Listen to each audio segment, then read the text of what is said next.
네, 김영삼 전 대통령의 서거 소식에 여야를 떠나서 정치권이 한 목소리로 애도하고 있습니다. 오늘부터는 일반 시민들의 분향도 본격적으로 이뤄질 텐데요.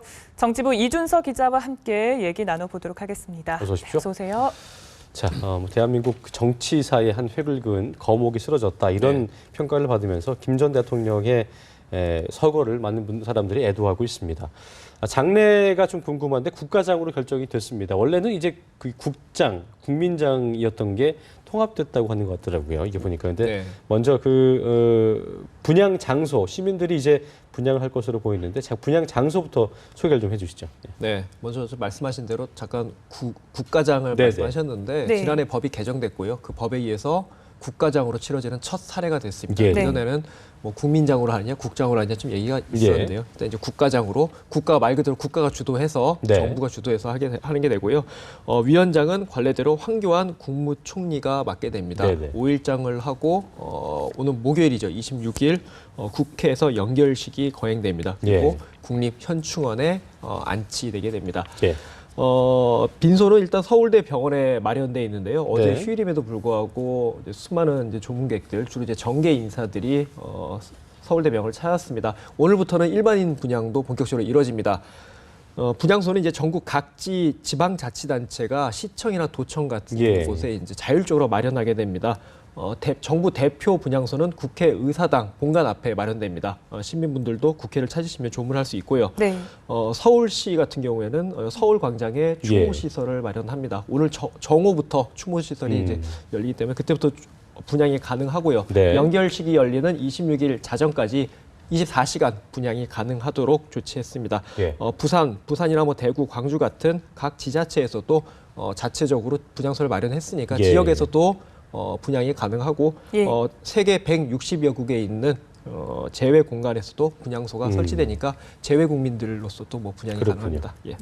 저희가 앞서 전해드렸지만 그 고향인 거제에서도 좀 이루어진다고 하니까 아무래도 분향 그 물결이 많이 일 것 같습니다. 자, 26일에 연결식 후에는 서울 현충원에 안장이 되는 걸로 결정이 된 거죠, 지금? 네, 그렇습니다. 어제 관계기관 협의에서 그렇게 결정이 됐고요. 이제 국립동작동 국립현충원이라고 하면은 김영삼 전 대통령의 자택인 상도동에서도 굉장히 가까운 거리기도 하고요. 보통 전직 대통령들이 대체로 여기 현충원에 계십니다. 그 노무현 전 대통령 같은 경우는 물론 김해 봉화마을에 계시지만 이 정확한 그 안치 장소가 현충원 장군 제3묘역 인근입니다. 여기가 위치를 보니까 이승만, 김대중 전 대통령 묘소와 이제 300m 굉장히 가까운 거리고요. 남쪽으로는 박정희 전 대통령과 500m 정도 떨어져 있습니다. 어떻게 보면 이제 저희들이 항상 김대중, 김영삼 두 전직 대통령을 양김 시대라고 해서 조명해 왔는데 이제 두 분 나란히 이제 가까운 거리에서 두 분 같이 이제 현충원에 안치되는 그런 모습이다 이렇게 볼 수 있겠습니다. 어제 서울대병원 빈소 모습을 저희가 뉴스로 하루 종일 보도를 해드렸습니다만 뭐 정치적 아들이라고 밝혔던 김무성 대표는 뭐 눈물을 흘리기도 했고요. 참 뭐 그 정치권에서 어떤 그런 그 정치적인 분쟁을 떠나서 여야를 떠나서 한 목소리로 고인의 넋을 기리는 모습이었죠. 네, 그렇습니다. 어제 하루 빈소를 다녀간 인사만 3천 명이 넘었다고 합니다. 휴일임에도 불구하고 말 그대로 인산인해를 이뤘는데 그 김영삼 전 대통령 같은 경우에는 그 이제 현재는 보수 진영의 인사로 저희가 뭐 알고 있지만 사실 김대중 전 대통령과 함께 이제 민주화 투쟁을 같이 한 분이기 때문에 어떻게 보면은 진보, 보수, 양 진영을 떠나서 많은 분들이 찾을 수밖에 없는 그런 뭐 위치에 계신 분이고요. 가장 조문객 중에서 가장 관심을 가지고 보신 분이 뭐냐면 김종필 전 총리일 겁니다. 아무래도 김대중, 김영삼 두 분과 함께 삼김 시대의 한 축이었기 때문에 현재 이제 휠체어 타고 좀 거동이 불편하신데 휠체어를 탄 모습으로 빈소를 찾으셨습니다. 그래서 신년만으로 다른 사람이 할 수 없는 일을 해낸 분이다라고 이제 넋을 기렸습니다. 전직 대통령들도 뭐 찾아오셨습니다. 이명박 전 대통령은 직접 조문을 하셨고요. 조문 마치고 나서 마지막 남은 민주화의 상징이 떠났다라면서 굉장히 안타까워하셨습니다. 노태우 전 대통령은 현재 건강상의 문제로 거동이 많이 어려우시기 때문에 직접 조문은 못 하셨고요. 조화를 보냈습니다.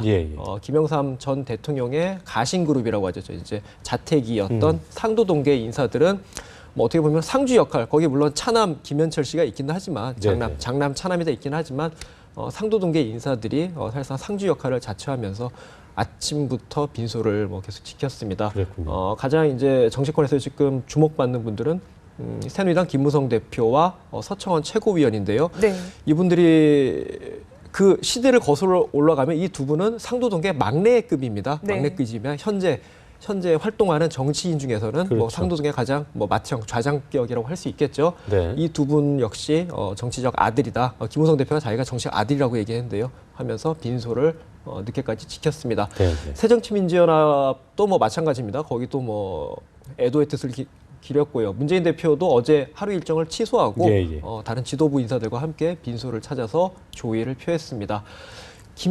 상도동계 인사라고 하면 아까 말씀드린 김무성, 서청원 의원 외에 상도동계 인사 중에서 2인자 역할을 김영삼 문민정부의 2인자 역할을 했던 분이 바로 최영우 전 내무장관인데 이분도 불편한 몸을 이끌고 빈소를 찾아와서 뭐 크게 통곡을 하면서 충격을 뭐 감추지 못했다고 합니다. 네, 참 안타까워하시는 분들이 정말 많으신 것 같아요. 네. 그리고 해외 순방길에 올랐던 박근혜 대통령도 직접 조문을 하지 않을까 싶은데요. 오늘 새벽에 귀국을 했다고 하죠. 네, 그렇습니다. 해외 순방 마치고 조금 전에 6시 20분 새벽이죠. 20분에 서울공항을 통해서 도착을 했습니다. 네네. 박근혜 대통령은 아세안 관련 정상회의 참석을 위해 말레이시아에 머무는 도중에 김영삼 전 대통령의 서거 소식을 접했고요. 바로 직후에 정영국 청와대 대변인을 통해서 깊은 애도의 뜻을 표했습니다. 또 직접 빈소에 조화도 보냈고요. 과연 이제 오늘 이제 지금 조금 전에 귀국했기 때문에 글쎄 바로 빈소에 가는 건 아마 여러 가지 일정상 좀 무리일 수 있겠습니다. 워낙 긴 해외 순방을 했기 때문에 조금 휴식을 취한 뒤에 적절한 시점에 직접 조문을 하지 않겠느냐 그렇게 관측을 하고 있는데요. 현재 직접 조문 일정이 확정되지는 않았습니다. 일단 26일이라고 제가 아까 말씀드렸는데요. 국회 의사당에서 거행되는 연결식에도 직접 참석하지 않겠느냐 이렇게 예상이 됩니다. 네. 예전에 보면은 그 2009년도죠. 김대중 전 대통령이 서거했을 당시에도 이명박 당시 대통령이 사흘 뒤에 빈소를 찾아 조문한 바 있고요. 그리고 연결식에도 직접 참석한 사례가 있습니다. 그렇군요. 김 전 대통령의 서거로 인해서 국회가 좀 시끄러울 수밖에 없는 상황인데도 불구하고 좀 조용한 것 같습니다. 이게 26일에 본회의가 예정돼 있는데 어쨌든 26일에 5일장을 하기 때문에 그때까지 아무래도 좀 조용할 수밖에 없다고 볼 수 있겠죠. 네, 그렇습니다. 그 전까지만 해도 국회에서 선거구 획정이 어떠니, 여야 공천률이 어떠니, 야당 같은 경우에는 문재인 대표 물러나라 안 된다, 문안박 연대를 하자 이런 굉장히 시끄러웠었는데 일단은 이런 목소리들이 일단은 딱 스톱됐습니다. 오늘 여야가 모두 한 목소리를 이제 민주화의 큰 산이 떠났다. 큰 산이라고 하는 것은 김 전 대통령 호가 거산입니다. 떠났다라고 한 목소리로 애도하고 있습니다. 조금 뒤에 9시부터 이제 여야 대표가 주재해서 당 회의가 열릴 텐데요. 그렇지만 정쟁이나 날선 발언보다는 김 전 대통령을 애도하는 발언 중심으로 회의가 이루어질 것으로 보입니다. 아까 앵커도 말씀하셨지만 26일에 본회의가 예정되어 있습니다. 근데 여야가 진통 끝에 합의한 본회의인데 마침 또 그날이 또 연결식 5일장 끝나는 연결식 당일이라서 본회의 일정을 다시 조정하는 쪽으로 논의가 이루어질 것으로 보입니다. 제가 좀 전에도 말씀드렸지만 새누리당 김무성 대표나 서청원 최고위원 여권의 두 축인데 개파로 보자면은 이 두 분이 모두 상도동계 인사이기 때문에 거의 이제 그쪽 서울대병원 빈소에 살다시피 계속 계시고 계시거든요. 김무성 대표는 어제 하루 종일 상주 역할하다가 밤 10시 넘어서 뒤늦게야 귀가했고요. 개인 일정도 모두 취소한 상태입니다. 따라서 여당 지도부 자체가 어떻게 보면은 서울대 병원 빈소로 옮겨온 모양새이기 때문에 여야 모두 야당도 마찬가지일 테고요. 당내 현안 논의는 조금 한동안은 좀 자제할 것으로 보입니다. 그렇군요. 자, 어쨌든 국민의 한 사람으로서 고인의 가는 길 그리고 명복을 함께 빌겠습니다. 지금까지 정치부 이준석 기자와 함께했습니다. 고맙습니다. 고맙습니다.